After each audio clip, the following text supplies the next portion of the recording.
আলহামদুলিল্লাহ, অবশেষে পাকিস্তানের মধ্যস্থতায় 2 সপ্তাহের যুদ্ধবিরতিতে সম্মতি হয়েছে ইরান ও আমেরিকা। ইরান যে 10টি শর্ত দিয়েছিল, এই শর্তগুলা ডোনাল্ড ট্রাম্প মেনে নিয়েছে এবং এ বিষয়ে আলোচনা হবে আর কি পাকিস্তানের ভিতরে।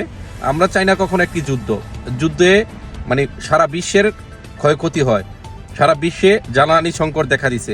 তো আমরা চাই শান্তি, একটি সুষ্ঠু সমাধানের মাধ্যমে, আলোচনার মাধ্যমে একটি দীর্ঘস্থায়ী যুদ্ধবিরতি হোক। এবং আমরা চাই না আর কখনো যুদ্ধতে জড়া কোনো দেশ।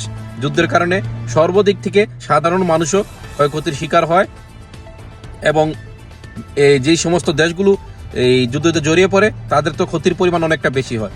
তো আমরা চাই যে এই কার্যকারিতা ইনশাল্লাহ অটল থাকবে এবং আগামীতে যাতে আর কোনো এই ধরনের যুদ্ধ আমাদেরকে দেখতে না হয়।